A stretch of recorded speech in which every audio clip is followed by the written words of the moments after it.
Good evening, Charleston, and welcome to Longwood Gardens. My name is Carl, and I'm the conservatory manager here. Very excited to share with you a little bit of our conservatory collection, focusing on the ferns today. We've had ferns in this passageway for exactly 100 years. This passageway is historic, dating back to 1919. It opened in 1921. We are literally right in the middle of that. And we have more than 80 different kinds of tropical and subtropical ferns in this space. As we get started on looking at our collection, I want to share with you a few of the exciting ones that we have in here, some of the colors, the textures, and especially the diversity that ferns possess. And I think one of the funnest things we can do is start off with a plant I think we can all recognize would be the maidenhair fern. So maidenhair ferns are wonderful little ferns for tropical and subtropical areas. They are always recognized by having that black rachis, that little stem through there. They have super fine, tiny little leaflets, and they grow in cracks and crevices as long as it's moist and it's shady. But we have other maidenhair ferns, specifically the giant maidenhair fern, which is Adiantum trapeziforme, and let's compare the size of it. So here we see our little maidenhair fern in my hands and the giant maidenhair fern right behind it. I love the fact that it's everything a maidenhair fern is. It's got the black rachis, it's got the leaflets that are flat on one side and kind of ruffled on the other side, just like the little tiny ones are, but you can't see them because they're so small. So when you look at this giant one overlaying the small one on top, I think it's just fascinating how ferns and so many other plants can be so different, even though they're all so ridiculously similar. And we'll be looking at lots of those similarities as we go through here. So another of my favorite ferns is the the mahogany fern. So-called mahogany fern because the new growth is definitely mahogany in color, kind of that dark reddish color, and it gets watered every day. Once that dark red matures, it kind of turns into a more medium green, and then of course it's going to have these fantastic bases, and I love them because they form this kind of row of old fronds around the middle, and in the very center you can see that unfurled fern frond, which is a crozier deep down in there. And of course the name on this one I think is absolutely fantastic. Our label, Didymochelina truncatula. So the mahogany fern, we have common names at the top, genus and species under that, what family it's in, and of course where it's native to in the world. But Didymochelina truncatula is certainly one of the funnest fern names you can possibly say. Ferns are fantastic not only for their foliage but also for their reproduction, because as we look at this incredible bird's nest fern, this Asplenium, this one has gorgeous fronds that are kind of unfurling. If you look into the center there, I mean, literally looks like a bird's nest. In fact, when Martha Stewart was here several years ago, she thought we should hide Easter eggs deep down inside there. A wonderful idea, one that we've not yet done yet, but we can look forward to it in the future. But as we look down here, the reproductive structures on ferns, look at these incredible lines on the back of the Adiantum. Those lines, of course, represent sori, and within the sori, singular sorus, would be the spores. And the spores are, of course, what ferns reproduce by. So those are produced in lines. As we look at other ferns, they're going to be produced in a completely different way. Up here on this Phlebodium, they're produced in little dots on the back. Perfect little dots in rows. And in fact, they're golden, and that's why this is called Phlebodium aureum. Aureum, meaning golden, represents the reproductive structures that are golden. For years, I never knew what the whole aureum was about because I only grew this plant as a young plant. And notice how the young fronds never have spores, the reproductive structures in the back. It's only the older leaves that are going to have those. And mine never got old enough. I guess mine never got big enough. You can see this one's probably a good 8 feet across, maybe 8 feet tall. It's absolutely ginormous. As we walk underneath this Phlebodium, we'll start to see some of those reproductive structures produced really in abundance back here. Some people have mistakenly thought that they're scale. Well, that's unfortunate because scale are never smart enough to be produced in perfect little rows like we're seeing there. They're always very random and they're sticky, but these guys are almost dusty because as the spores actually fall off of here, it does cover the ground with what looks like dust. And not only the ground does it cover, but they'll cover each other. So here we can see all this little brown stuff. I mean, literally it's just falling off, super thick, and that is how many millions of spores are literally falling off of that leaf. Now, if you guys have grown ferns before, sometimes you know some of them can be aggressive. We're of course talking about tropical ferns here, but we're also growing these tropical ferns in a tropical environment. And that of course could be challenging for you because they technically could grow like mad. There's one plant that you might recognize. It's a climbing fern, or Lygodium. So we of course love this because it's unusual. You can see literally it is climbing up the wall there. But the younger growth is very fine texture, and the older growth is definitely a much more bold texture. But what we do to keep this fern in check, because as you know, especially in the Carolinas, this thing can grow like mad, we have ours in a clay pot that you can see down there. And the clay pot is actually plunged into gravel. So there's no chance the fern is going to leave the clay pot. If by chance it does, it goes into gravel, it's not going anywhere. So that's how we keep these ferns in check. All of them are potted, and we repot them about once a year, and then we replant them pretty much in the same location so that we have a nice, full, luxurious look, but we're not risking them getting out of control. As you can see, most of our ferns are going to be green, silver greens, apple greens, chartreuse greens, reddish greens, but they're all going to be green. But there's one that is, I think, fantastic with its white variegation, and that is Pteris. Now, this is Pteris with a P. There's a label, P-T, Pteris critica. So this plant, I think, is fascinating because it has two types of foliage as well.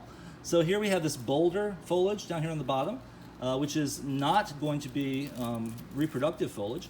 And then as we go to the top, the foliage gets much more of a fine texture.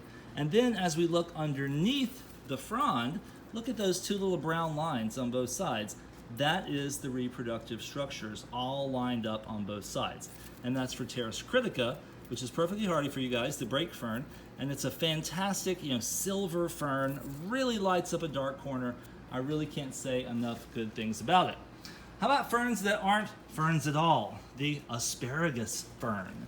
So asparagus is in the family Asparagaceae, and here we see a new leaf forming, which looks just like a miniature asparagus.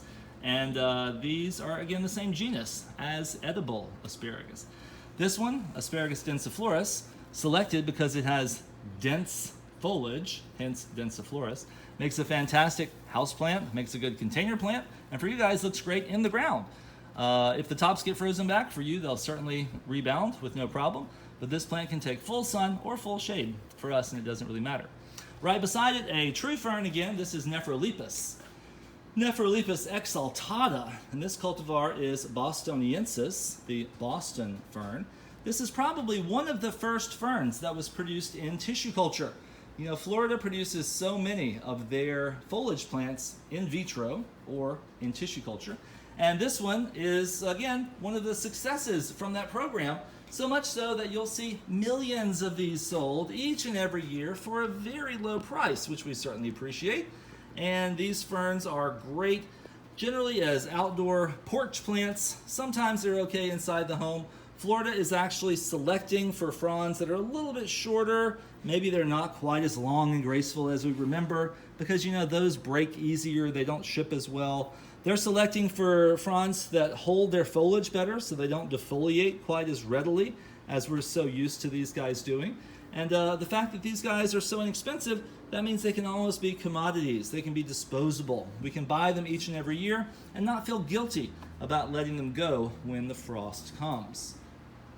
Here at Longwood, we have some pretty large plants that we certainly would never want to let go when the frost comes. These giant bird's nest ferns, about 3 to 4 feet tall, equally as wide. These guys, just the common bird's nest fern, they just had some time to grow and get larger. They have ginormous leaves that are a fantastic texture. They almost feel like plastic. When you look on the underside, their reproductive structure is produced in lines. We can start to see those lines forming underneath there. They give you a very bold texture compared to the finer texture of Cybotium. So this is Cybotium sheedii, which is the Mexican tree fern. We have a much larger specimen of that one down here, And when you look at that large apple green foliage that's probably 10 feet long, you're reminded that ferns do come in so many different colors and textures. The blue of the phlebodium down below. But we're coming in for a closer look at that kind of trunk on the tree fern. And right behind that display label, you can see a thick, hairy trunk on that Cibosum. It comes from Mexico, the tropical areas of Mexico. Loves kind of coolish weather. Obviously, it can take 90 degrees, but loves it a little bit more around the 70-degree mark. You know, if it stayed a constant 70, it would be happy. Of course, so would I. And then we have Dicksonia tasmanica, the Tasmanian tree fern. Supposedly one of the most cold hardy tree ferns. I've seen these in San Francisco, hardy down to like 30 to 32 degrees. Typically a single trunked tree fern. We can see it's getting a relatively thick trunk starting to form over there. But we found one that was super unusual that had a double trunk. So single at the bottom, but as he got older, the trunk forked, and that's very unusual for tree ferns. Equally, you know, it's very unusual for palm trees. You guys have your sable palmetto, I believe that's your state tree down there. Typically a single head, single trunk, but whenever you find a double, you know that's pretty special. And the same is true for these Dicksonia antarctica. These guys have almost a very rough texture to the top of them. They're not the softest campers in the world. So that's another fun thing about these ferns, is the fact that their textures are so different. Some feel like plastic, some feel like felt, and this one almost feels like sandpaper on a good day.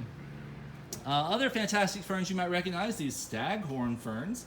These are very small specimens, but you can see they have these leaves back here that literally just hold them in place. They're anchor ferns, anchor fronds. And up here at the top, they've got reproductive fronds with that little brown on the underside. And that's, again, the reproductive structures. Nothing wrong with it. That's just the way the plant reproduces. So it's only certain leaves, and it's only ones that are old enough are going to have that little brown, I call it cinnamon. Looks like it's been dipped in cinnamon on the underside. And if the conditions are right, those guys would they would start to grow, and then you would have new little baby staghorn ferns produced around your garden. Here we can see this asplenium that's growing on the trunk of these Cyathea. So these are Cyathea cooperi, the Australian tree ferns. They get very large. We'll see some bigger ones in a moment. But these asplenium, the bird's nest fern, literally found a happy spot. They rooted into the moss on the bottom down there, and they've been in this location for at least 5 to 10 years. As we look up to the top, we can see we have more little ferns starting to take root in there. We have some Sertomium, which is the holly fern, starting to take root over there. So occasionally we'll get ferns, rooting into places that we weren't quite expecting them, but it's always exciting to see ferns in a different spot. So our fern passage, again, 100 years old with about 80 different kinds of ferns. It's a fantastic collection, kind of representing the Victorian age, when people were collecting anything and everything. As we continue on our tour of the conservatory looking at ferns, we're going to be seeing lots of different examples of how we've incorporated them into different locations, even areas that are different in size and feeling. So of course we expect to see ferns in a tropical environment, and that's what our tropical terrace is. This greenhouse was added on in the 1950s, and we started hanging ferns in here. And I almost can't back up far enough to show you how big this fern is hanging in the center of this greenhouse, but I'm gonna say it's at least 12 or 13 feet wide, and it's at least 15 feet tall. And that is one single hanging basket. We're going all the way down to the ground just to show you. There's the ground. And then we're gonna go all the way back up again. This is the largest individual fern hanging basket that we have. Just ginormous. No one has been here since the 1950s that knows what it looked like when it got started. We have images from back in the day when, of course, it was quite small.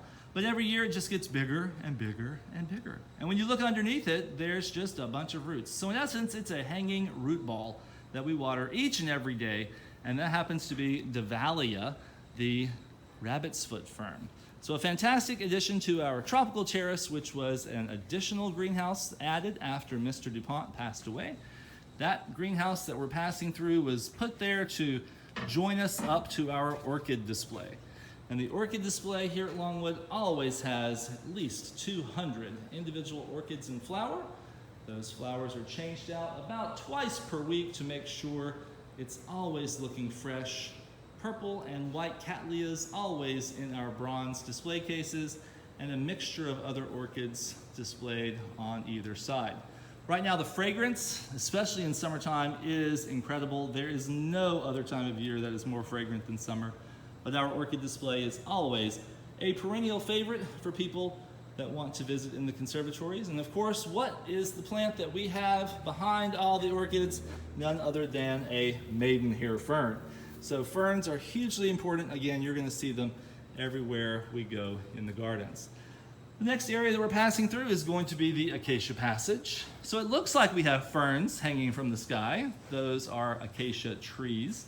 Acacia leprosa, native to Australia, blooms in January and February with little yellow puffballs.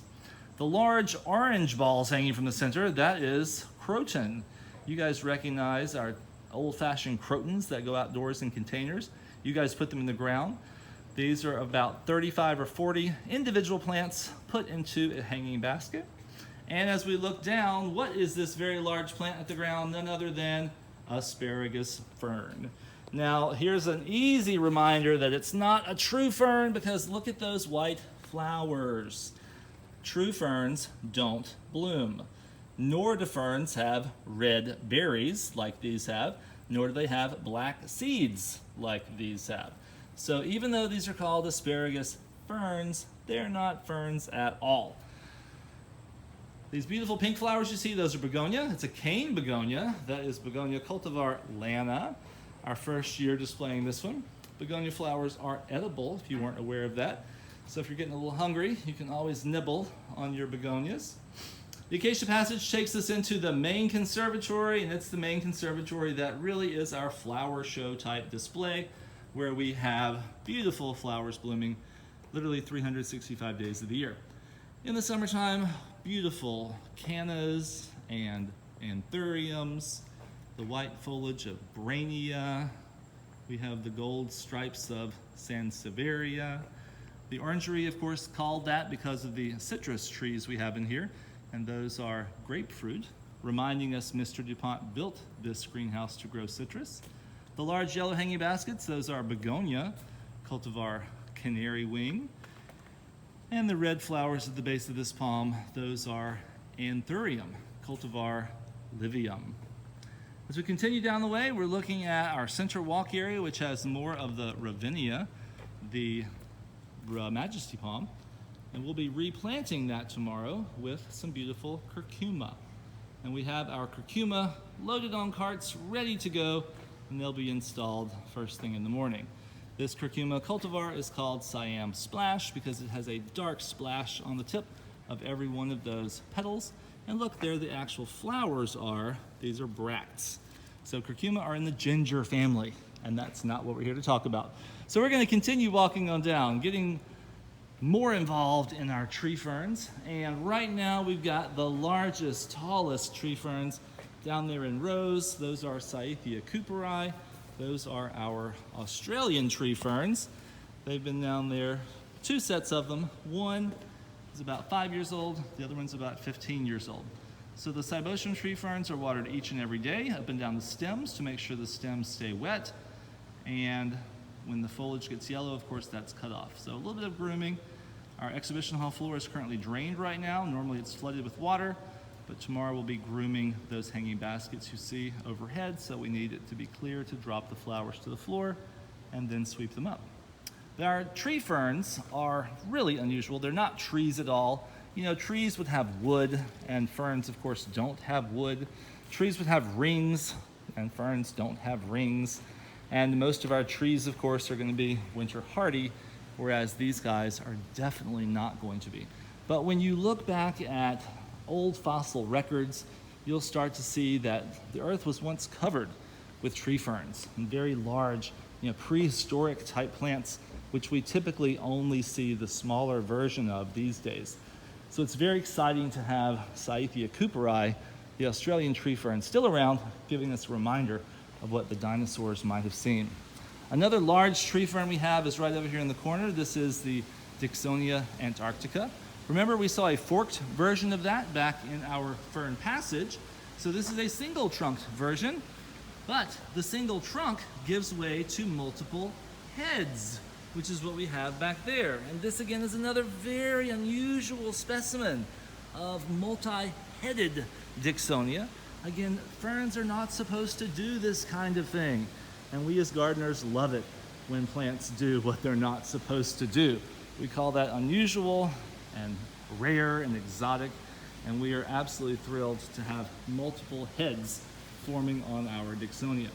We do water the trunks of these each and every day. That's why you see the moss growing on there, and that moss, of course, allows other ferns to grow. If you look on the back one, you can see we have some Pyrosia actually crawling up that trunk.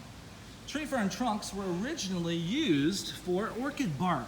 People would grow orchids on tree ferns. Here in the United States, we have Osmunda cinnamomea, the cinnamon fern, where people would dig up the Osmunda, which is really just tree fern chunks. And you would grow orchids and other types of plants that like to be epiphytic in nature in them. These days, of course, we're not harvesting ferns in the United States, nor are people really harvesting ferns around the world. We've created other types of media out of bark and other things like rock wool that last a lot longer. But really fun to know that ferns, specifically tree ferns, were once used when those orchid-crazed people were collecting from all over the world. So we're continuing through the East Conservatory. This is our largest individual space. The East Conservatory is a mixture of tropical and subtropical trees and shrubs and vines and flowers, really anything and everything you can imagine, which would of course include something as fantastic as ferns. And looking down here on our left, in the sun, we have the beautiful blue Phlebodium. That's Phlebodium aureum, cultivar Blue Star, which has that lovely bluish cast. And of course that picks up the bluish cast of our blue basin, which is back there, made of Brazilian blue granite. Behind it is a blue Encephalartos leymanii. So here we've used a blue-silver theme, and of course the ferns are fitting that theme quite perfectly. As we continue on around, we see lots of potted plants of jasmines and euphorbias and large-leafed begonias, but the real reason we're here is to appreciate these ferns we have down here. Now these are just common sword ferns, but keep in mind the common name of sword fern is so diverse. There are so many different kinds of sword ferns out there, and this one happens to be a Nephrolepis. Now we talked about Nephrolepis exaltata, cultivar bostoniensis, the Boston fern, but this is Nephrolepis obliterata. So think about it obliterating your landscape. Perhaps not something you want to plant in the ground because it will spread from here to next Sunday 7 times over. So here at Longwood, ours has spread a fair amount, but it's easy for us to contain it because we're so lushly planted. But if you're not out there maintaining it, plants like this can go a little crazy. So you want to be careful with things like Nephrolepis obliterata. This cultivar is called Kimberly Queen. You'll find this for sale in all the nurseries and garden centers in the springtime. And what makes this thing so spectacular is the fact that it can take full sun or it can take full shade. Any plant that can tolerate those extremes is probably a plant you want to watch out for, because that means not only is it easy to grow, it's also going to be slightly easy or harder to kill. But we're happy that this plant is easy to grow because it's growing in amongst Sansevieria. Excuse me, Sansevieria is definitely a drought-tolerant houseplant, typically growing in the shade, but oftentimes we'll use this growing in the sun as well. And of course, this fern does not mind, again, full sun, full shade. Water it every day, or you can water it once a week, and it's going to do just fine. Old-fashioned plants like cycads. This happens to be Encephalartos woodii, the rarest plant in all of Longwood. This is extinct in the wild. We were given a small plant in the 1970s from the Durban Botanic Garden, and this plant has been thriving here at Longwood for over 40 years. Archways of jasmines, and of course as we look down there's more ferns again. So we've got the dark foliage of cordyline and contrasting beside it the light foliage of this beautiful blechnum. This happens to be Blechnum cultivar Silver Lady. It's one of those dwarf tree ferns, and I love the way those fronds so gently bend down. It's like a little scroll or a filigree. If we look carefully underneath here, we might start to see some of that small tree fern trunk I was talking about, only 12 or 15 inches tall. So not nearly as big as the Australian tree ferns we saw earlier. This one makes a fine house plant. In fact, I was growing it as a kid in Mississippi, and this one is probably a good 3 feet tall here in the conservatory, and it's been here for at least 5 or 8 years. So give that one a try if you've never tried growing Blechnum. As far as large ferns go, there's a big one for you. There's Angiopteris avicta. I love the species avicta. It's so big, it's going to evict everything else around it. Not so, we have plenty of space here in the East Conservatory, but this one, it has a fun story to it because it was growing in our fern passage where we first started this tour, and it was a very small plant because the fern passage can't allow something to get this large. So every year, remember, we're dividing the ferns in the fern passage, and we of course have to throw half of them away because they've gotten twice as big. So we only put a small piece back in the garden. Well, I decided to rescue one of those pieces that was going to be composted, and I planted it out here in the East Conservatory where it had plenty of room to grow. And here we can see it is stretched to at least 15 feet tall, and really from side to side it must be 20 feet wide. It is absolutely enormous. We water it every single day. I'll put my hand up here just to show you the size of these fronds. You can see how they're kind of curled underneath. The ones curled underneath are the ones with reproductive ability, because if we look deep inside, you can see a little bit of brown on the edges, and that of course is where those spores are hiding, deep inside those little curls. But isn't that fun? It's like a green cheese curl, and we've got tons and tons of those up there. Angiopteris avicta, one of our largest individual specimens in our East Conservatory, which is the largest individual space we have. Now, some people have given us plants before. You can imagine with 4 acres of conservatories, we've got plenty of room to put them. But looking up here at this Platycerium, this is the common staghorn fern. This was actually a houseplant that one of our visitors had. For years, they brought it inside their home and they took it outside for the summer. And unfortunately, it got too big and too heavy for them to maintain. So what did they do? They called us here at Longwood, and fortunately we had just the spot for it to go. Now, because we didn't know what it was growing in, we had to actually put a stainless steel ring at the base of it, and from that ring we have some stainless steel cables wrapping around it, and that is pretty much another root ball just hanging from the sky. We have it reinforced with some heavy-duty chain, and that chain has a safety cable coming through it as well, just to make sure it's not going to fall, especially when the wind starts blowing.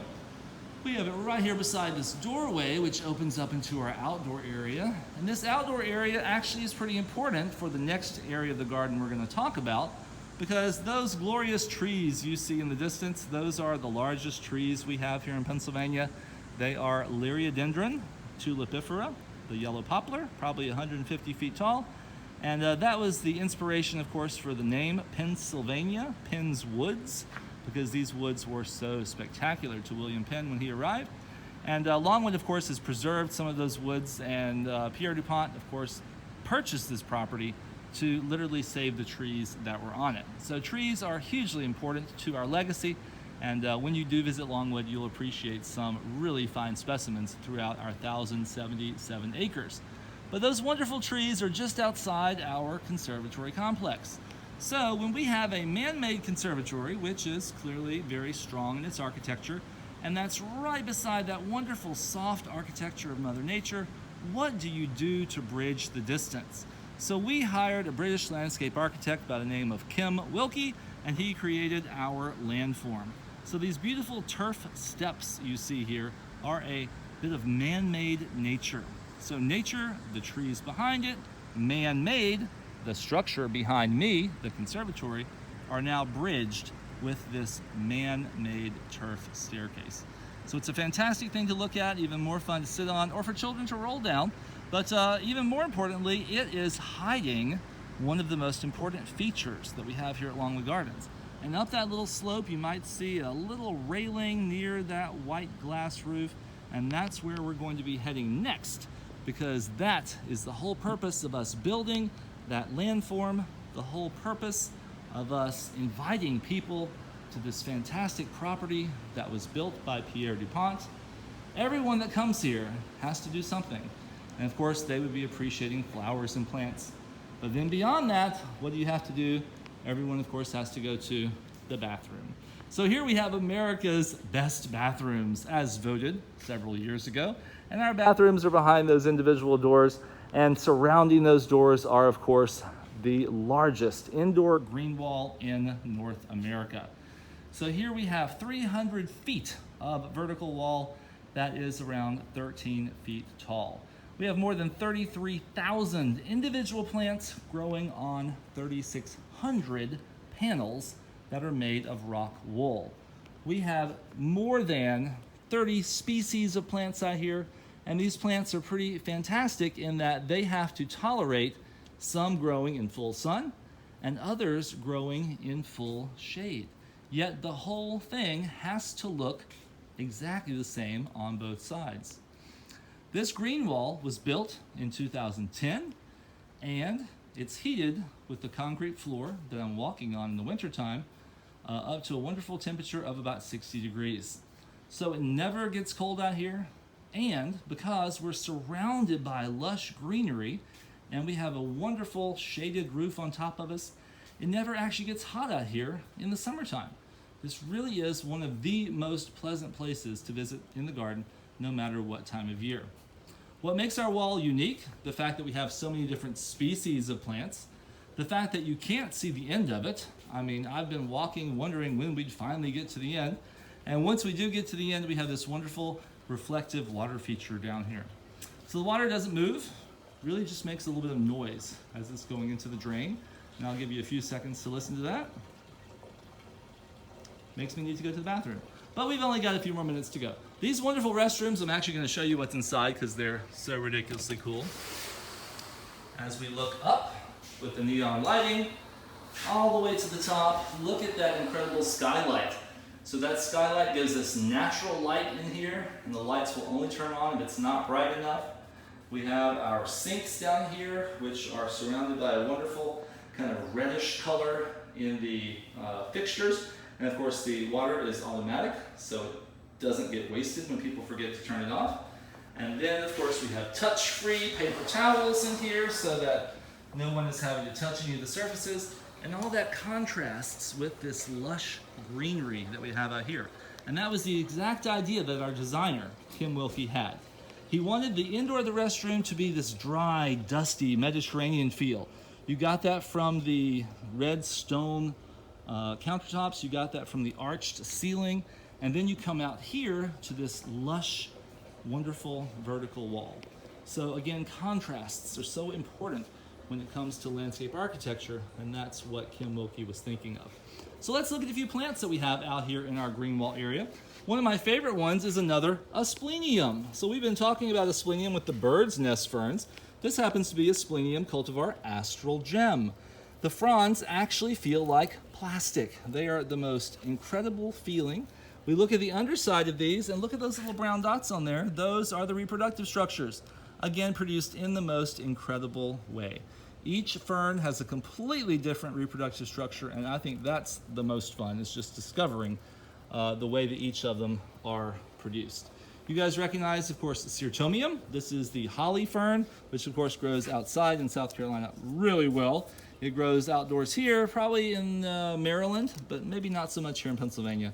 Does perfectly fine here in our green wall area. And you guys know how much maintenance it is to keep these ferns looking good. The foliage might turn brown or yellow. You're out there pruning it once a year. Well, remember, every single leaf that you see in our vertical wall is going to be hand pruned.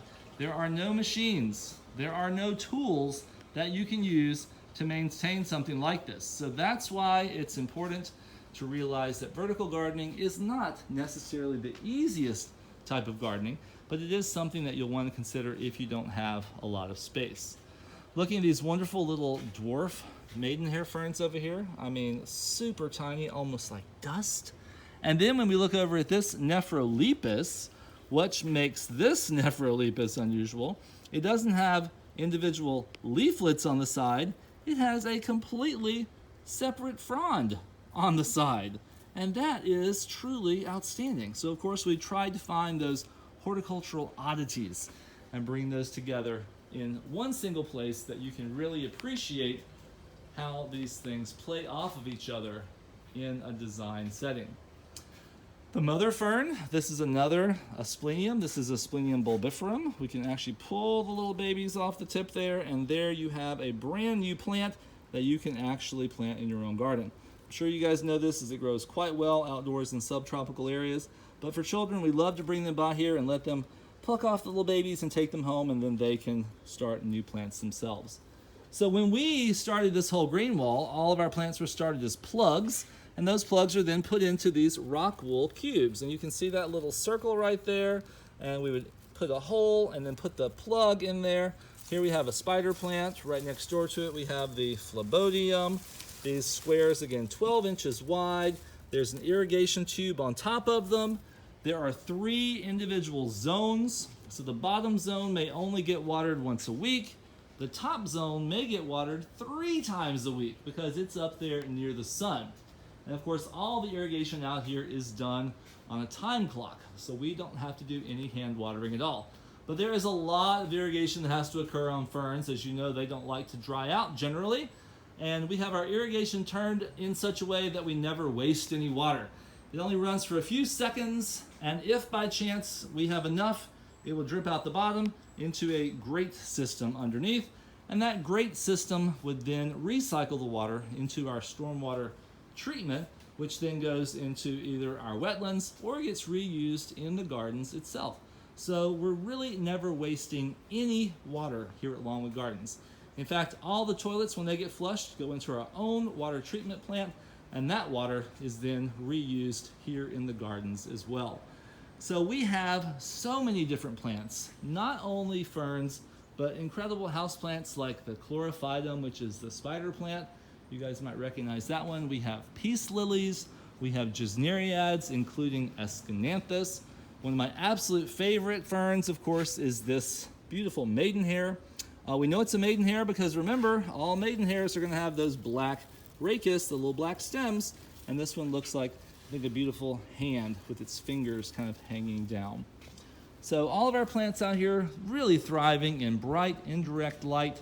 Some of them can take a little bit of direct sun, but the key is, of course, to make sure you've got plenty of moisture. Now, we talked about those Nephrolepis a few moments ago. We look at the top of this display over here, and we've got Nephrolepis obliterata, the Kimberly Queen, with what looks like the lighter colored fronds. And then right underneath it, we have the Boston ferns, which are much shorter. So while, yes, they do both still have sword-like leaves, there is obviously a difference in the way that they grow.